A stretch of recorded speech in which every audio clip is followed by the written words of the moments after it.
Ayan, ulitin ko na lang, love. So, sabihin mo na lang, in this part of our discussion, I will be focusing more on global versus differentiated models. Tapos, isunod mo na agad sabihin yung there had been postulation that one's self may be fragmented into different parts and different selves, which may be in conflict or needs regulation from each other.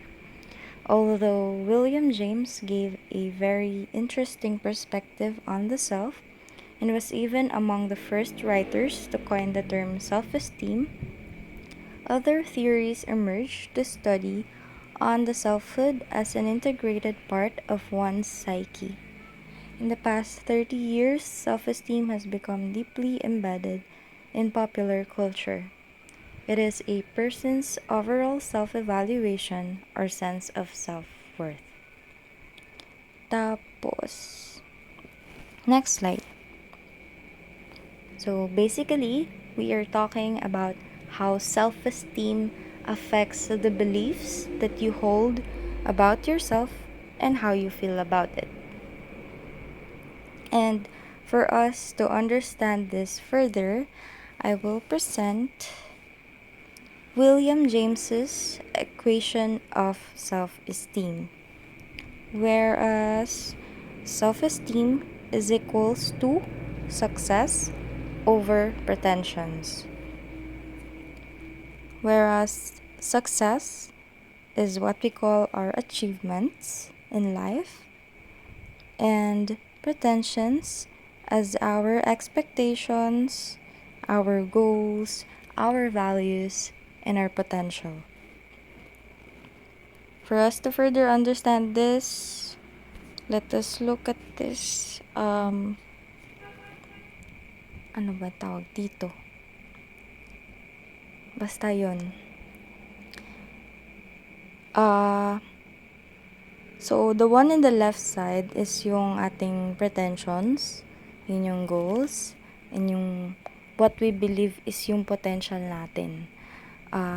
So basically, this is our expectations.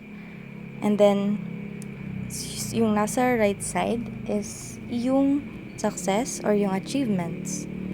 So, dito makikita mo if you have high expectations, pero low naman yung actual na achievements mo, syempre, it will result to low self-esteem. And then, contrary doon, kung mababa lang yung expectations mo, pero mataas yung actual achievements, syempre, magkakaroon ka ng high self-esteem. So, that is how William James defined self-esteem. Next slide is ito naman yung tinatawag na ano tawag dun?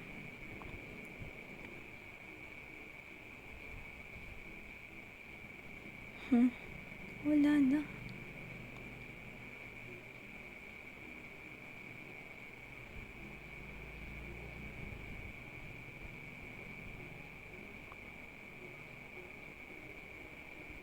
Three phases of self-esteem. So, yung first one is yung global self-esteem or the trait self-esteem. This one is a personality variable that represents the way people generally feel about themselves. So, this is basically how I feel about myself. For example, in general, I have overall high self-esteem, and then a positive view of myself as a volleyball player or as a basketball player. Pero sometimes, at some point, I also have low confidence in public speaking. So, yun yung global self-esteem. It is just how I view myself. So, overall, I have a I have a high self-esteem. Tapos, next one is yung state self-esteem or feelings of self-worth. This one naman, it is a temporary feelings of momentary emotional reactions to positive and negative events where we feel good or bad about ourselves during these situations or experiences. This one naman, self-esteem is situational. It can either be positive or negative. So, halimbawa, nanalo ako or my team won during a volleyball league in our town. And I was the MVP. Maganda yung ang tag dito? Basta yan. You are the MVP, so you feel good about yourself, and then it resulted to the winning of your team, so it will then boost your self-esteem. 'Di ba? Tapos, in contrary to that, your team lost in the league because of your errors. Syempre, your self-esteem would be threatened and you would lose your sense of self-worth. So, yun yung state of self-esteem. Gets mo na yan. Naiyan ko na yun kanina eh. So, next one, or yung last, is yung domain-specific self-esteem or yung self-evaluations. So, this one, it focuses on how people evaluate their various abilities and attributes. So, dito naman sa domain-specific, may distinction. Ine-evaluate mo yung sarili mo based on physical. Hiwalay yon. Hiwalay din yung sa ability. Hiwalay din yung sa personality. So, may distinctions siya.